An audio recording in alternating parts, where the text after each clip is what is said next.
Camp ডেভিডের একটি অতি গোপনীয় মন্ত্রিসভা বৈঠক। মার্কিন প্রেসিডেন্ট ডোনাল্ড ট্রাম্প তখন রাগে ফুঁসছেন। তার ঠিক সামনে মাথা নিচু করে আছেন প্রতিরক্ষা মন্ত্রী পিট হেগসেথ। ট্রাম্পের চিৎকার প্রতিধ্বনিত হচ্ছে পুরো কক্ষে, কারণ পেন্টাগনের গোপন রিপোর্টে বলা হয়েছে যুক্তরাষ্ট্রের দূরপাল্লার ক্ষেপণাস্ত্রের মজুদ প্রায় শেষ।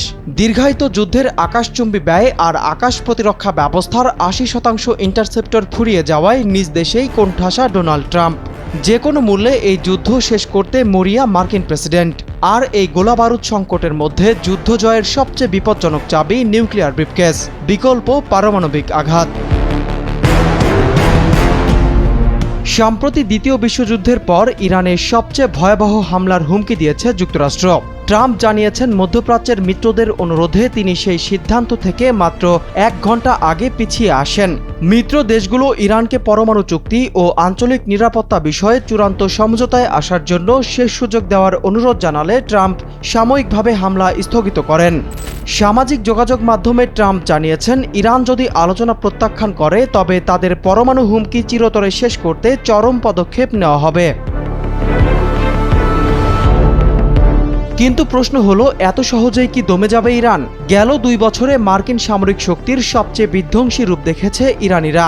২০২৫ সালের জুনে অপারেশন মিডনাইট হ্যামার ইরানের ফোর্দো আর নাতানজের পারমাণবিক বাংকারে আঘাত হেনেছিল মার্কিন বাংকার বাস্টার বোমা। এরপর ২০২৬ সালের ফেব্রুয়ারিতে শুরু হওয়া অপারেশন এপিক ফিউরি প্রথম ১২ ঘন্টায় ৯০০ বিমান হামলা পুরো ইরানকে স্তব্ধ করে দেয়। নিহত হন সর্বোচ্চ নেতা আলী খামেনি সহ শীর্ষ নেতৃত্ব। কিন্তু এরপরও দমানো যায়নি তেহরানকে। তারা নতজানু হতে অস্বীকার করেছে। ঠিক এই জায়গাতেই ইতিহাস ফিরে যাচ্ছে ১৯৪৫ সালের জাপানে। যুদ্ধের শেষ ভাগে মার্কিন যুক্তরাষ্ট্র যখন দেখছিল জাপানি সেনারা আত্মসমর্পণ করবে না এবং মূল ভূখণ্ডে স্থল অভিযান চালাতে গেলে লাখ লাখ মার্কিন সেনার প্রাণহানি ঘটবে, তখন দ্রুত যুদ্ধ শেষ করতে হিরোশিমা ও নাগাসাকিতে পারমাণবিক বোমা ফেলা হয়। ইরানের পরিস্থিতিও জাপানের সাথে সাদৃশ্য দেখা যাচ্ছে। ইরান ও যুক্তরাষ্ট্রের তীব্র অবরোধ এবং সর্বোচ্চ নেতা নিহতের পরও আত্মসমর্পণ করতে অস্বীকৃতি জানিয়েছে। বলছে কোনো আলোচনাই হবে না। আর দেশটি ভৌগোলিকভাবে এমন অসম যে সেখানে কুল কিনারা খুঁজে পাবে না মার্কিন সেনারা। ঠিক যে পরিস্থিতিতে হিরোশিমা নাগাসাকিতে পরমাণু বোমা ফেলা হয়েছিল, আজ ঠিক সেই একই হিসাব নিকাশ চলছে ট্রাম্পের টেবিলে।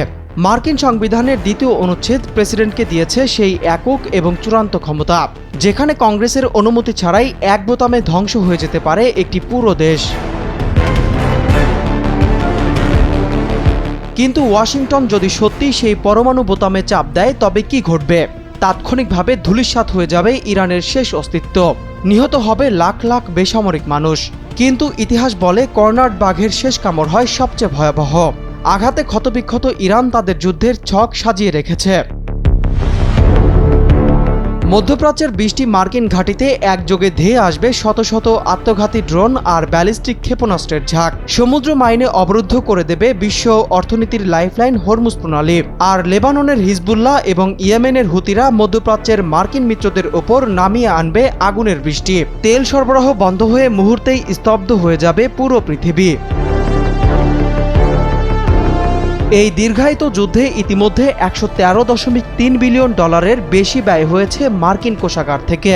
আগামী অর্থবছরের জন্য আরও বাজেট দাবি করেছে পেন্টাগন। এই আকাশচুম্বী যুদ্ধ ব্যয়, তেলের দামের অস্থিরতা এবং প্যাট্রিয়ট ও থার্ড ক্ষেপণাস্ত্রের তীব্র সংকট, নিজ দেশেই তীব্র রাজনৈতিক চাপে ট্রাম্প।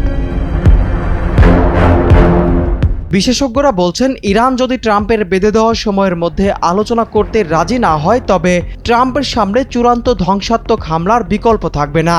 ইতিমধ্যেই ট্রাম্পকে ইরানের পরমাণু স্থাপনা গুঁড়িয়ে দেওয়ার একাধিক পরিকল্পনা দিয়েছে মার্কিন সেন্টকম। কূটনীতি ব্যর্থ হলে চরম কোনো ধ্বংসাত্মক পথ বেছে নিতে পারে ওয়াশিংটন, এমন আশঙ্কা উড়িয়ে দিচ্ছেন না আন্তর্জাতিক বিশ্লেষকরা।